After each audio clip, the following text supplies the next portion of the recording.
தினம்தோறும் விளக்கேற்ற நல்ல எண்ணெய் இதயம் நல்லெண்ணெய்.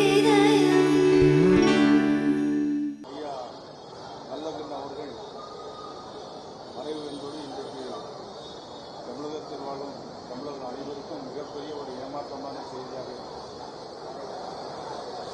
ஐயா நல்லகண்ணுவை போல் ஒரு அரசியல் தலைவர்கள் நமது நாட்டில் இன்னும் நிறைய வேண்டும் என்பதற்கு உதாரணமாக வாழ்ந்து மறைந்த மாபெரும் தலைவர். கம்யூனிஸ்ட் இயக்கத்தில் இருந்தாலும் கூட எல்லா மக்களையும் அனுசரித்து எல்லா கட்சித் தலைவர்களிடமும் சகோதரனை போல பழகுவதற்கு அவர் உதாரணமாக சேர்ந்தவர்.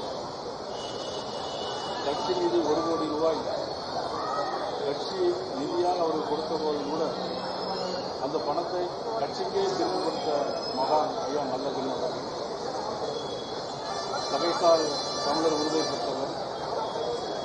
அதன் மூலம் தமிழ்நாடு அரசாங்கம் கொடுத்த 10 லட்சம் ரூபாயையும் திருப்பி அரசாங்கத்துக்கே கொடுத்த தகைசால் தமிழர் பெருந்தலைவர்.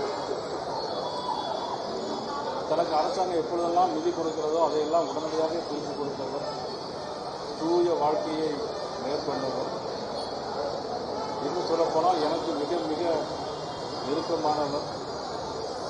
திருத்துறைப்பூண்டி அண்ணன் பழனிசாமி அவர்களும் ஐயா நல்லகண்ணு அவர்களும் எப்பொழுதெல்லாம் திருநெல்வேலிக்கு வருகிறார்களோ அப்பொழுதெல்லாம் கட்சி மனமாச்சரியம் இருந்தாலும் கூட கூட்டணி இருந்தாலும் இல்லாவிட்டாலும் கூட உங்கள் வீட்டுக்கு வருகை தந்து ஒரு உறவினர் போல உறவினர் தான்.